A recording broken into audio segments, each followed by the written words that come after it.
Good morning students. देखिए, पिछले video में हमने आवेश की संसूचक या स्वर्ण पत्र विद्युतदर्शी के बारे में अध्ययन कर लिया है। देखिए, आज का जो हमारा टॉपिक है ये है आवेश के गुणधर्म या प्रॉपर्टीज ऑफ चार्ज। देखिए, आवेश के बारे में भी हमने पिछले वीडियो में पढ़ लिया है कि आवेश क्या है। आवेश एक ऐसी भौतिक राशि होती है जिसके कारण कोई विद्युतमय वस्तु अपने चारों ओर विद्युत क्षेत्र व चुंबकीय क्षेत्र उत्पन्न करती है। अब देखिए, आज हम गुणधर्म के बारे में अध्ययन करते हैं। तो आवेश का जो पहला गुणधर्म आता है, पहला गुणधर्म क्या है विद्यार्थियों? देखिए, आवेश का पहला गुणधर्म है कि आवेश एक अदिश राशि होती है। अब प्रश्न यह होता है कि आवेश एक अदिश राशि क्यों होती है? तो देखिए विद्यार्थियों, किसी वस्तु के ऊपर आवेश का मान नियत रहेगा, चाहे उस वस्तु को या आवेश को आप किसी भी डायरेक्शन में लेके जाइए, वस्तु के ऊपर आवेश का मान नियत रहेगा। तो देखिए, डायरेक्शन चेंज होने पर आवेश के ऊपर किसी भी प्रकार का कोई भी इफेक्ट नहीं पड़ता है। तो देखिए, पहला गुणधर्म आएगा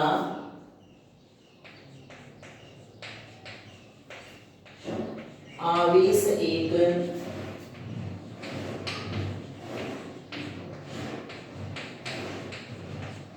अदिश राशि होती है। अब देखिए, दूसरा जो गुणधर्म है वो क्या है?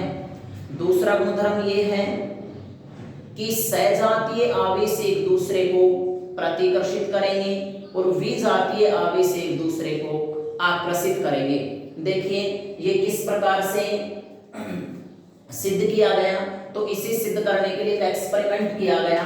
एक्सपेरिमेंट ये था कि हम कांच की छड़ को रेशम के कपड़े से रगड़ते हैं। तो देखिए विद्यार्थियों, जब कांच की छड़ को रेशम के कपड़े से रगड़ते हैं तो कांच की छड़ अपने इलेक्ट्रॉन किसको त्याग देगी? रेशम के कपड़े को, जिससे रेशम का कपड़ा ऋणावेशित और कांच की छड़ धनावेशित हो जाती है। अब देखिए, प्रश्न यह उठता है कि जब कोई वस्तु परमाणु, अणु या आयन इलेक्ट्रॉन का त्याग करता है तो उसके ऊपर धनावेश ही क्यों होता है? तो इसको हम इस प्रकार से समझेंगे, ध्यान दीजिएगा। जैसे फॉर एग्जांपल मान लीजिए सोडियम परमाणु है। अब देखिए, सोडियम परमाणु जो है यह सामान्य अवस्था में विद्युत का उदासीन होता है। प्रश्न यह उठता है कि ये विद्युत का उदासीन क्यों होगा? तो देखिए विद्यार्थियों, सोडियम के अंदर जो है 11 इलेक्ट्रॉन होते हैं, 11 ही प्रोटॉन होते हैं और 12 होते हैं इसके अंदर न्यूट्रॉन। अब देखिए, होता क्या है, जब सोडियम एक इलेक्ट्रॉन का त्याग करेगा, जैसे सोडियम एक इलेक्ट्रॉन का त्याग करता है तो अब इसके पास जो इलेक्ट्रॉन शेष रह जाते हैं वो रह जाते हैं 10 इलेक्ट्रॉन, जबकि इसके ऊपर प्रोटॉन कितने रहेंगे? नाभिक के अंदर प्रोटॉन रहेंगे 11, प्रोटॉन के ऊपर धनावेश और इलेक्ट्रॉन के ऊपर ऋणावेश। अब यहाँ देखिए, 10 तो इलेक्ट्रॉन है और एक प्रोटॉन है, तो इसके अंदर एक प्रोटॉन एक्स्ट्रा है जो कि पॉजिटिव चार्ज को प्रदर्शित करता है। तो कहने का अर्थ ये हो गया, जब कोई वस्तु परमाणु, अणु या आयन इलेक्ट्रॉन का त्याग करेगा तो उसके ऊपर किस प्रकार का आवेश आएगा? धनात्मक आवेश आएगा। उसी प्रकार से जब कोई परमाणु, अणु या आयन इलेक्ट्रॉन को ग्रहण करता है तो उसके ऊपर ऋणात्मक आवेश आता है। किस प्रकार से? तो देखें, जैसे क्लोरीन है, क्लोरीन का जो परमाणु क्रमांक होता है 17 होता है। अब देखिए, जैसे ही क्लोरीन एक इलेक्ट्रॉन ग्रहण करता है तो इसका इलेक्ट्रॉनिक विन्यास होता है 287। अब देखिए, जैसे ही एक इलेक्ट्रॉन ग्रहण करेगा तो इसके अंदर 17 इलेक्ट्रॉन थे, 17 ही प्रोटॉन थे। जैसे ही एक इलेक्ट्रॉन ग्रहण करता है तो टोटल इलेक्ट्रॉन हो गए 18 और प्रोटॉन कितने रहेंगे? 17। तो यहाँ देखिए, एक इलेक्ट्रॉन यहाँ पे एक्स्ट्रा रहेगा जो कि किसको प्रदर्शित करेगा? ऋण आयन को प्रदर्शित करेगा। तो ये होगा Cl-। अब देखिए, जब हम एक धनावेशित कांच की छड़ को दूसरी धनावेशित कांच की छड़ के पास लेके आएंगे तो पास आने पर ये दोनों एक दूसरे के ऊपर प्रतिकर्षण बल का अनुभव करती हैं। तो इस प्रकार से हम कह सकते हैं सेम नेचर के जो चार्ज हैं वो एक दूसरे को रिपल्सिव करेंगे और अपोजिट नेचर के जो चार्ज हैं वो एक दूसरे को अट्रैक्टिव करेंगे। तो देखिए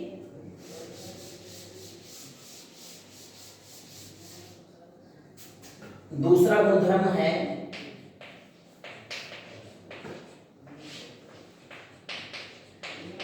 सजातीय आवेश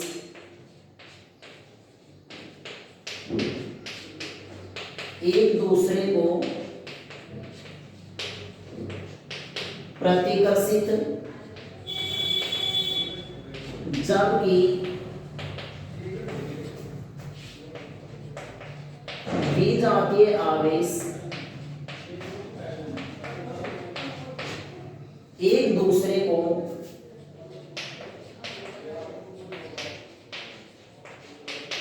आकर्षित करते हैं। अब देखिए तीसरा जो गुणधर्म है क्या है, तीसरा गुणधर्म है रेस्ट चार्ज जो होता है या स्थिर अवस्था में कोई आवेश है तो स्थिर आवेश अपने चारों ओर विद्युत क्षेत्र उत्पन्न करता है, जबकि मूविंग चार्ज या गतिशील आवेश अपने चारों ओर विद्युत क्षेत्र के साथ साथ चुंबकीय क्षेत्र भी उत्पन्न करता है। तो तीसरा गुणधर्म होगा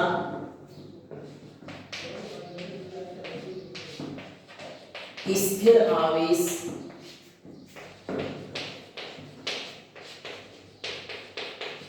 अपने चारों ओर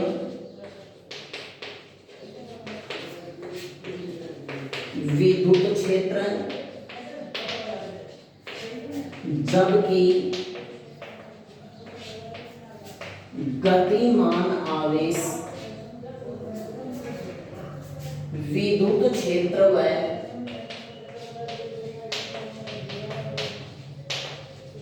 चुंबकीय क्षेत्र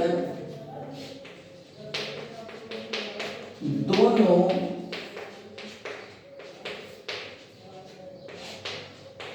उत्पन्न करता है।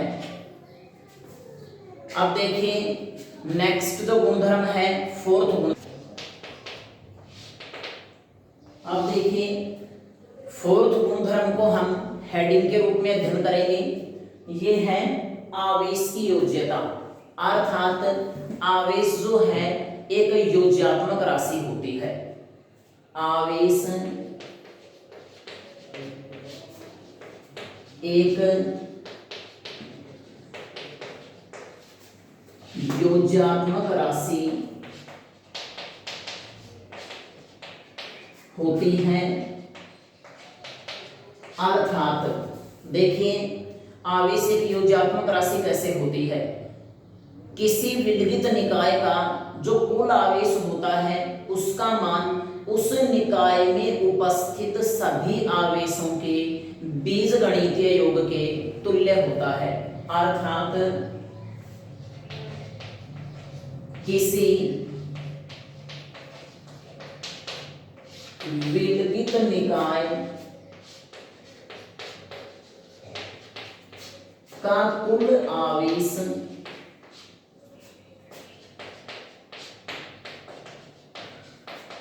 उस निकाय में उपस्थित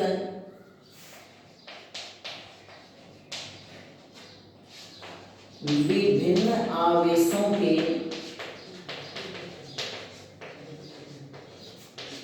बीजीय योग के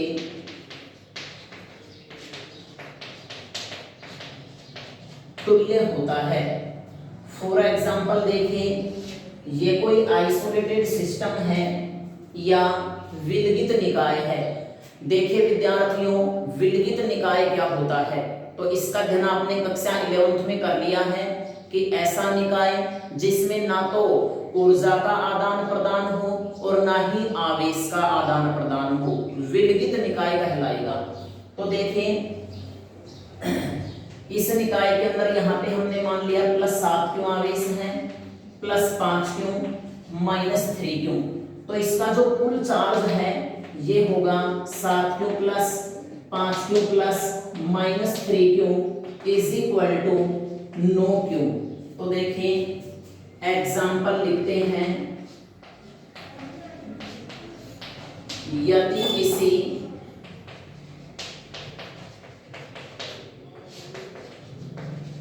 विलगित निकाय में 7Q प्लस 5Q व माइनस 3Q आवेश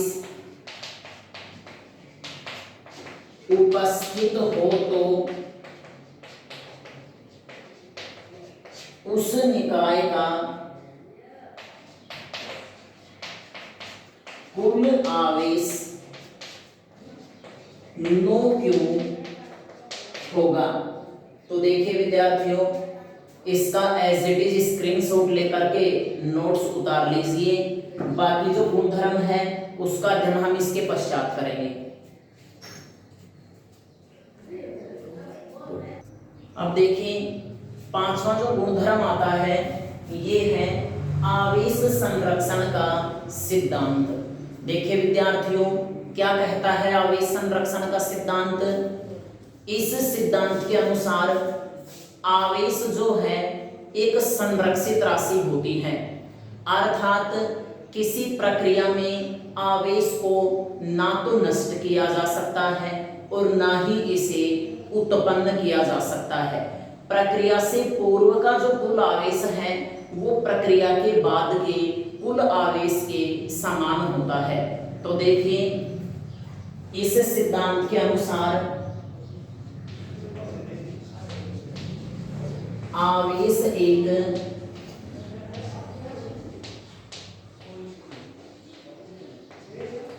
संरक्षित राशि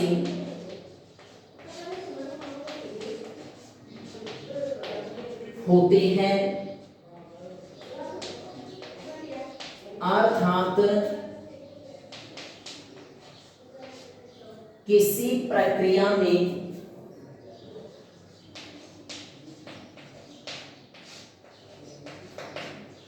आवेश को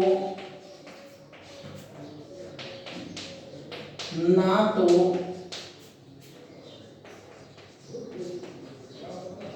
नष्ट किया जा सकता है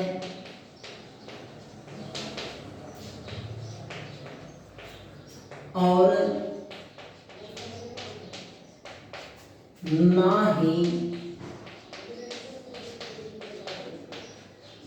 इसे उत्पन्न किया जा सकता है।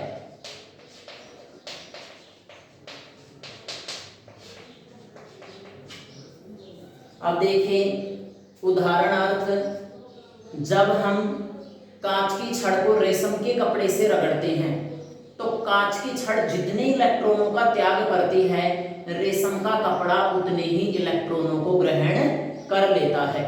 तो देखिए पहला जो एग्जाम्पल है इसका यह है, जब कांच की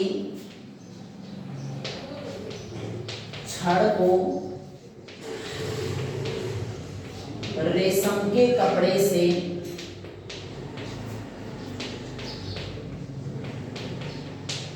रगड़ते हैं तो कांच की छड़ जितने इलेक्ट्रॉन त्यागती है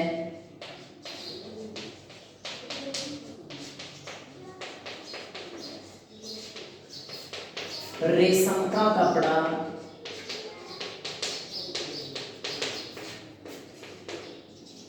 उतने ही इलेक्ट्रॉन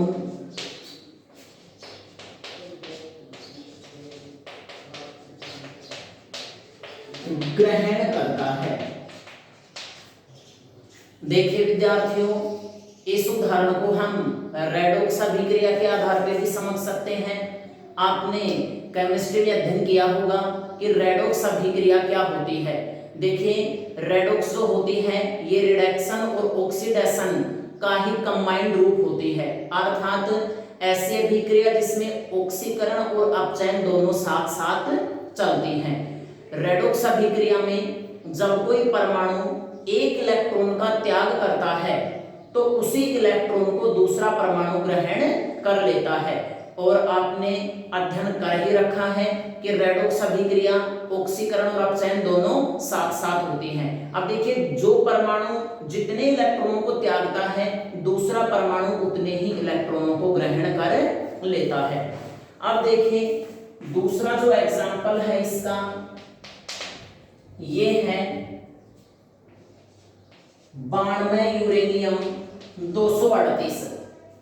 देखिए विद्यार्थियों, ये एक रेडियो एक्टिव पदार्थ है, रेडियो एक्टिव तत्व है जिसका विघटन स्वतः होगा 90 थोरियम 234 में और एक अल्फा कण बाहर निकलता है। अब यहाँ देखो, इस प्रक्रिया में प्रक्रिया से पूर्व कुल आवेश 92 है, तो यहाँ देखिए प्रक्रिया के बाद में 90 प्लस 2 इक्वल टू होगा 92।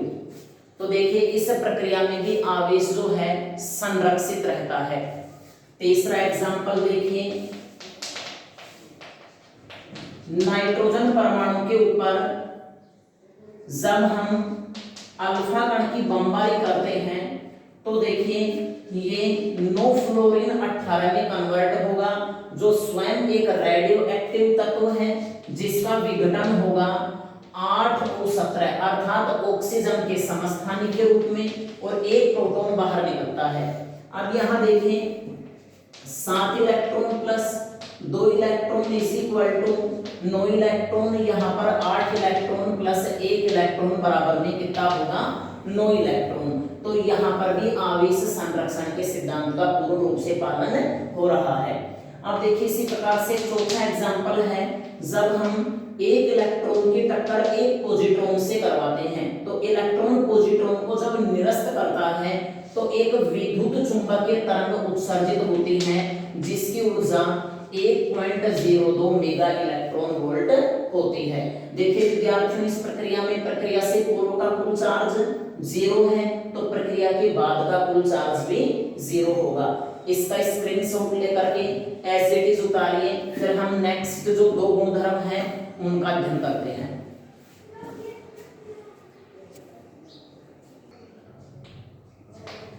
अब देखिए नेक्स्ट गुणधर्म आता है आवेश की निश्चलता।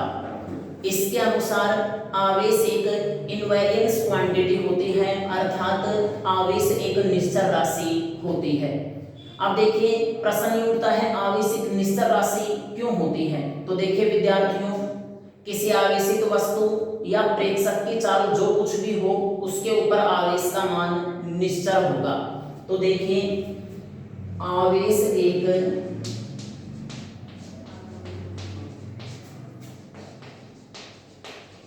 निश्चल राशि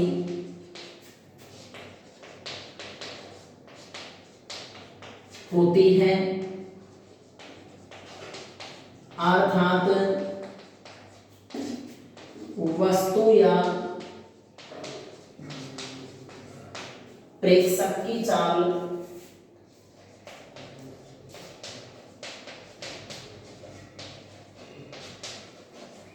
जो कुछ भी हो।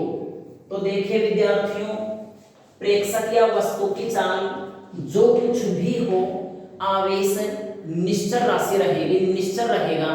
कहने का अर्थ ये हो गया कि क्यों गतिमान बराबर में क्यों स्थिर, चाहे आवेश स्थिर अवस्था में हो या गतिमान अवस्था में हो उसके ऊपर आवेश का मान निश्चित रहेगा। अब देखिए 7वां गुणधर्म आता है आवेश का क्वांटीकरण सिद्धांत। देखिए विद्यार्थियों, ये गुणधर्म क्या बताता है हमें, इसके अनुसार हम वस्तु को जितना चाहे आवेश नहीं दे सकते हैं। जैसे मान लीजिए ये कोई वस्तु है, इसे 2/3 इलेक्ट्रॉन आवेश देना है, तो यह संभव नहीं है। या फिर ये कहिए इसे 2.7 इलेक्ट्रॉन आवेश देना है, तो यह भी संभव नहीं है। अब देखिए वस्तु को जो आवेश दिया जाएगा वो इलेक्ट्रॉनों की संख्या के पूर्ण गुणज के रूप में ही दिया जा सकता है, जिसे हम क्वांटा या फिर फोटोन कहेंगे। तो देखिए विद्यार्थियों, आवेश एक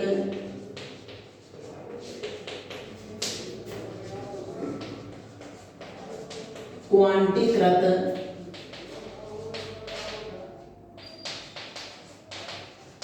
राशि होती है, अर्थात वस्तु पर आवेश का मान एक निश्चित राशि के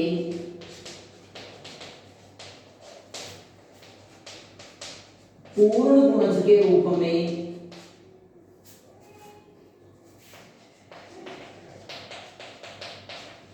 होता है, जिसका मान इलेक्ट्रॉनों की संख्या के तुल्य होता है। अर्थात मैं इसे कह सकता हूं Q = NE। यहां पर n जो है वो पूर्ण गुणज होगा, ध्यान रहे 1 2 3 4 डॉट डॉट डॉट पूर्ण गुणज के रूप में ही हो सकता है। दूसरे शब्दों में यह भी कह सकते हैं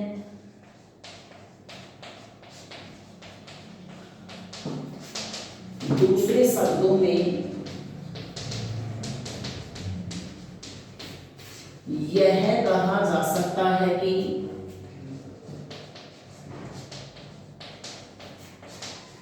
किसी वस्तु को हम जितना चाहे आवेश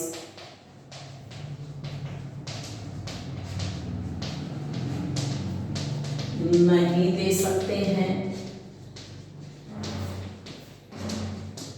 वस्तु को आवेश केवल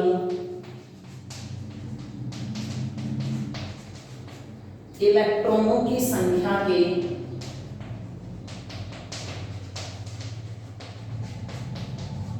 पूर्ण गुणज के रूप में ही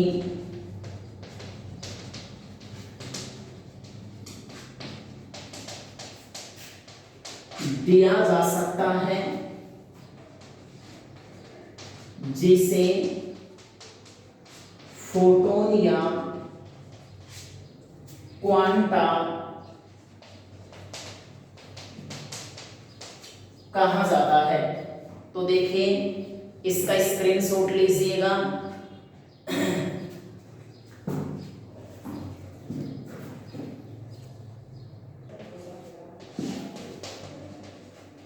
अब देखिए विद्यार्थियों, महत्वपूर्ण तथ्य, देखिए महत्वपूर्ण तथ्य यह है कि आवेश हमेशा द्रव्यमान से जुड़ा रहता है, अर्थात आवेश हमेशा द्रव्यमान से संबद्ध होता है। देखिए आवेश हमेशा द्रव्यमान से संबद्ध होता है। द्रव्यमान के बिना